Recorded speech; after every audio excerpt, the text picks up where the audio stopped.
administration with having no policy in the Syria campaign.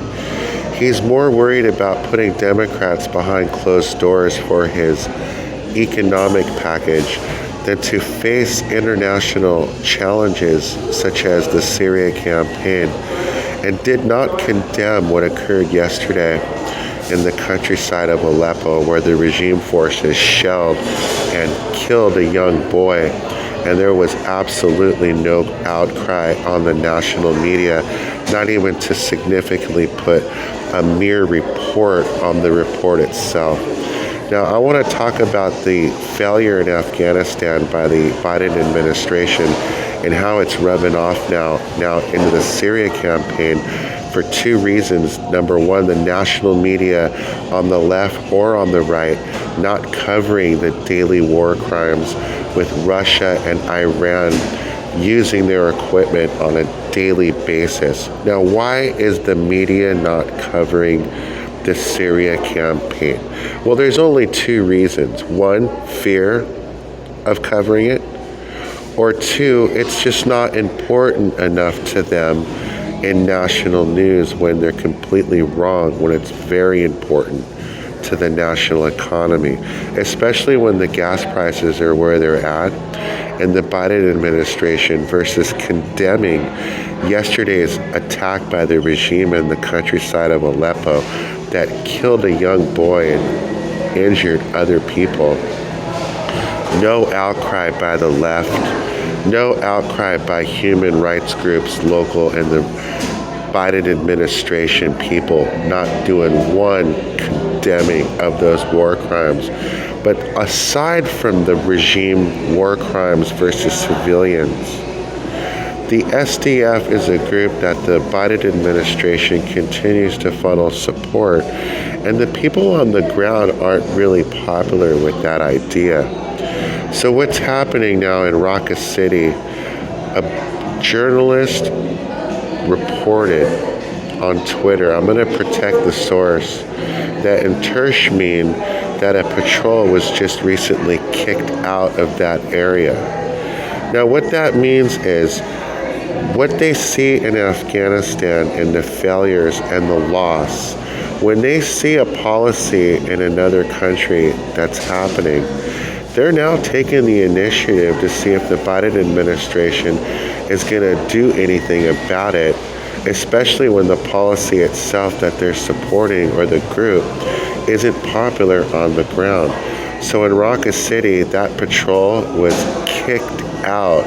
And I don't want to say that that could be a sign of what's to come, but what occurred in Afghanistan and leaving in that abrupt fashion could happen in Syria very soon.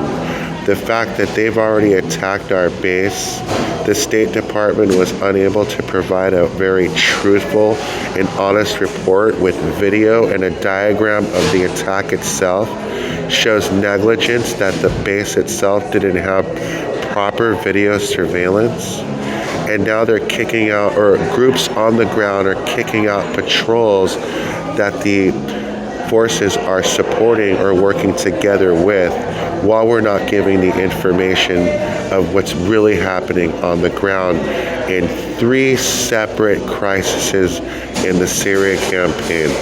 One, the regime forces killing civilians in Russia using warplanes to do it with supersonic missiles that everybody was surprised when China had those missiles, but nobody wanted to report that I was already reporting and letting you know about the report by giving you a Twitter feed, that the Russians were already playing around with these kinds of weapons. And it looks to me as if the Syria campaign is some sort of battlefield for business for those three countries. And in my opinion, the safest way for Israel's security is a stable Syria with a stable government.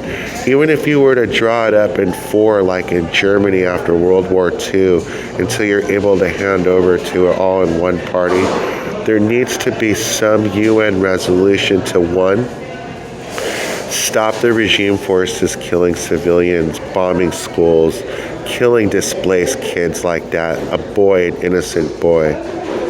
Two, have a work out a deal between the groups the Americans are supporting and what's happening versus Turkey, because there seems to be a conflict.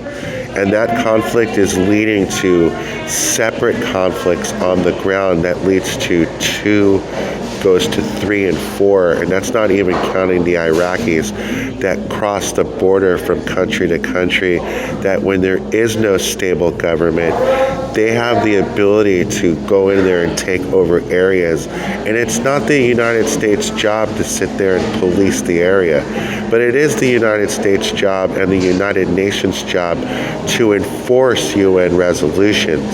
And when countries and regimes are going over the line, killing civilians with supersonic weapons and having to ask Iran for permission, there's something that needs to be done.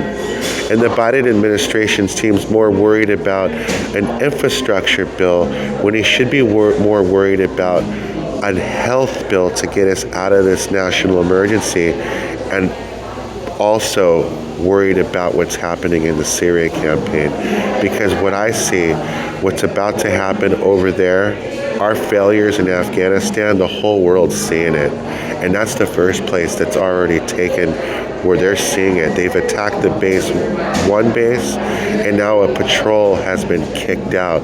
So it's already in the works, in my opinion. And unless the Biden administration has some sort of policy, then this is just going to continue, and we're just going to get the news late because the national media, not on the right or on the left, is going to report on it.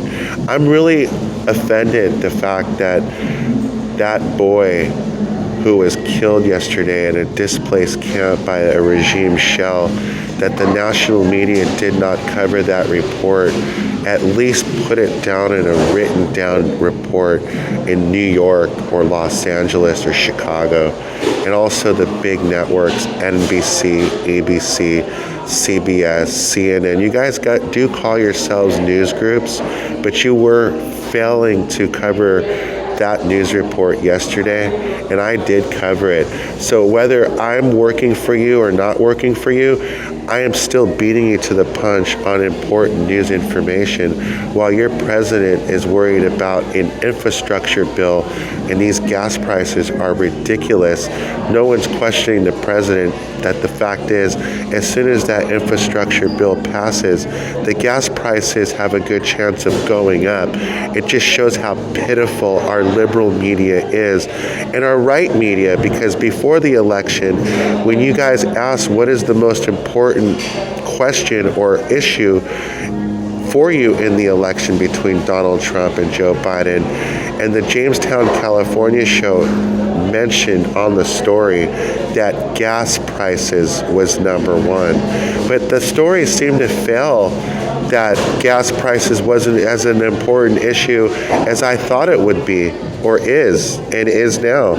And everyone that they interviewed, all rich people or snotty people or people from the outside, just didn't mention gas prices, nor did the producers ask them to talk about gas prices. Just shows the lack of touch by also the right media when it comes to economic issues. At least a year ago, in my opinion, gas prices was the number one issue. And gas prices is the number one issue because that's what's causing the supply chain. And that's a very important issue when it comes to drinking, eating, and all the simple things in life. Gas prices is the number one issue. It's kind of surprising the fact that some of the producers over there still have those broadcasting jobs when people went on their boards and mentioned such important issues and they actually neglected it. You know, I understand neglecting the Syria campaign when I'm asking you to cover it, or covering it a couple days later, or doing other reports that have nothing to do with the regime bombing civilians, including that boy yesterday getting shelled at a displaced camp. But when I do mention national issues or local issues like gas prices, that was the number one issue. And it turned out to be that I was correct on that assessment.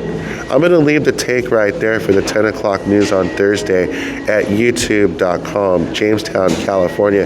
This is in no way to criticize producers on those networks, but it does give me the wondering, well, what is taking you so long to cover certain issues? And where are you getting your news? And why are certain issues just not important?